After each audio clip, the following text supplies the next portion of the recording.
Pernah nggak sih kalian sadar kalau kita ngomongin sejarah sains, rasanya kok kayak ada yang aneh? Seolah-olah ada lompatan gede banget dari para pemikir Yunani kuno, terus jreng langsung ke zaman Renaissance di Eropa. Kayak ada satu bab yang hilang gitu. Nah, hari ini kita bakal buka bab yang hilang itu dan mengisi kekosongan sejarah tersebut. Oke, coba kita dalemi ini ya. Cerita sejarah yang populer kan biasanya gini, ada pemikir-pemikir hebat di Yunani kuno kayak Archimedes, terus tiba-tiba kosong selama lebih dari 1.000 tahun, dan mendadak muncul Gutenberg dengan mesin cetaknya. Lompatan 1.600 tahun yang jujur aja agak meresahkan nih. Ini adalah teka-teki utama kita. Nah, ini dia pertanyaan intinya. Emangnya beneran nggak ada kemajuan sama sekali? Apa iya seluruh dunia berhenti berpikir selama 1.000 tahun? Ternyata, jawabannya jauh lebih seru dan mungkin bakal mengubah cara pandang kita soal sejarah. Sekarang yuk kita bedah kenapa sih celah ini bisa ada di pemahaman kita. Jadi narasi yang sering kita dengar itu kan fokusnya ke perkembangan di Eropa. Tapi pas Eropa lagi ada di periode yang disebut abad ke-8, di belahan dunia lain justru lagi ada ledakan intelektual yang luar biasa. Wah, kutipan dari Pangeran Charles ini ngasih kita petunjuk penting banget. Dia nunjukin kalau lubang di sejarah ini mungkin bukan kebetulan. Bisa jadi ini adalah hasil dari bias budaya yang tanpa sadar bikin kita mengabaikan kontribusi super besar dari peradaban lain. Dan kutipan ini ngasih jawabannya. Carly Fiorina di sini bukan lagi ngomongin Yunani kuno atau Roma loh. Peradaban yang dia maksud itu adalah dunia Islam dari abad ke-8 sampai ke-16. Inilah kepingan puzzle sejarah kita yang hilang.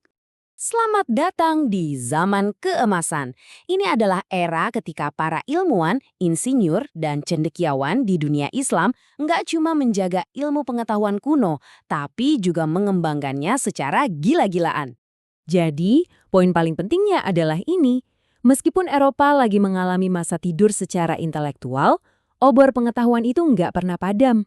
Dia cuma pindah tangan, dan justru nyalanya makin terang di tempat lain.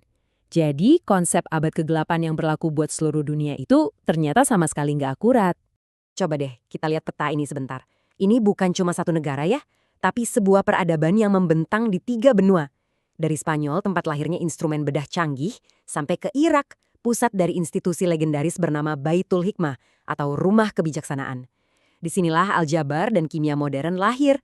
Bayangin aja, para sarjana dari berbagai agama, Muslim, Kristen, Yahudi, ngumpul, kerja bareng, nerjemahin teks dari seluruh dunia dengan bahasa Arab sebagai bahasa universal ilmu pengetahuan pada saat itu.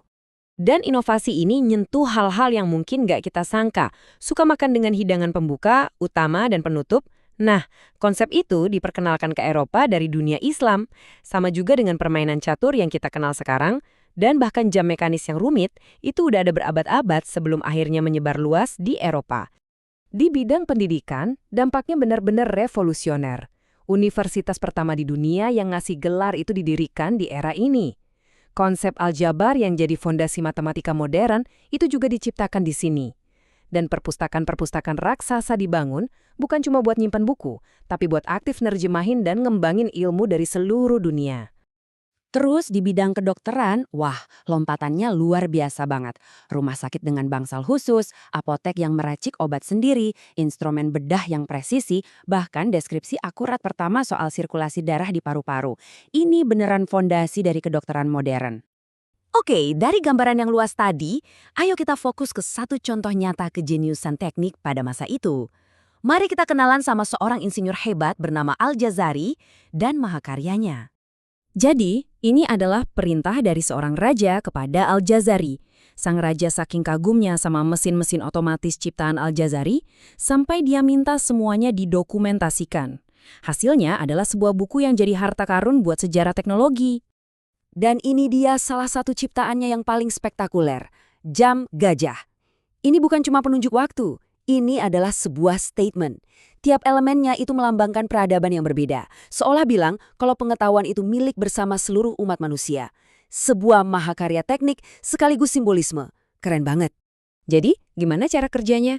Sumpah ini jenius banget. Semuanya otomatis, digerakin sama air. Jadi ada mangkuk di dalam perut gajah yang pelan-pelan keisi air. Pas tenggelam, dia memicu mekanisme yang rumit. Bola jatuh, naga muter, burung berkicau, dan figur juru tulis bergerak nunjukin waktu. Ini tuh robotika di abad ke-13 loh. Oke, sekarang kita geser ke penemuan lain yang secara harfiah mengubah cara kita memandang dunia. Ini adalah kisah tentang bagaimana kita akhirnya paham soal indera penglihatan yang ujung-ujungnya mengarah langsung ke penemuan kamera. Dulu banget, para pemikir Yunani kuno percaya kalau mata kita itu nembakin sinar buat melihat, kayak senter gitu. Tapi, seorang ilmuwan abad ke-10 bernama Ibnu Al-Haytham membantahnya. Dia membuktikan lewat eksperimen kalau penglihatan itu terjadi karena cahaya memantul dari objek terus masuk ke mata kita. Jadi, mata kita itu penerima, bukan pemancar. Ini adalah sebuah revolusi berpikir. Dan dia nggak cuma berteori, dia beneran membedah mata buat memetakan jalur cahaya. Dia nunjukin gimana cahaya masuk lewat lensa, menciptakan gambar terbalik di retina, dan yang paling penting, dia sadar kalau otak kita lah yang membalik gambar itu lagi. Inilah dasar dari ilmu optik modern. Buat membuktikan teorinya, dia melakukan eksperimen yang simple tapi brilian banget. Di sebuah tenda yang gelap, dia bikin lubang kecil. Cahaya dari luar masuk dan memproyeksikan gambar terbalik dari pemandangan di luar ke dinding dalam tenda. Ini adalah prinsip dasar di balik setiap kamera yang pernah ada, kamera obskura atau ruangan gelap. Nah, ini dia hubungan yang paling menakjubkan. Kata Arab untuk ruangan gelap itu adalah komarah. Kedengaran familiar kan? Dari kata komarah inilah kita dapat kata yang kita pakai tiap hari, kamera. Jadi, setiap kali kita ambil foto, sebenarnya kita lagi memberi penghormatan pada eksperimen di sebuah tenda 1000 tahun yang lalu. Jadi, kenapa semua ini penting buat kita hari ini? Karena semua pengetahuan ini nggak hilang gitu aja. Ia jadi jembatan penting yang nyambungin dunia kuno dengan dunia modern kita. Poin kuncinya begini. Saat zaman Renaissance di Eropa, para sarjana di sana mulai menerjemahkan karya-karya ini dari bahasa Arab ke bahasa Latin. Buku-buku Al-Khwarizmi tentang aljabar, karya Ibnu Sina di bidang kedokteran, sampai tulisan Ibnu Al-Haytham soal optik, itu semua jadi buku teks standar di universitas-universitas Eropa selama berabad-abad. Mereka secara langsung jadi bahan bakar buat menyalakan api revolusi ilmiah. Kita akhiri dengan kutipan dari Al-Kindi, seorang sarjana dari abad ke-9. Ucapannya ini merangkum semangat zaman itu, bahwa pengetahuan itu nggak punya batas, nggak punya agama, dan nggak punya kebangsaan.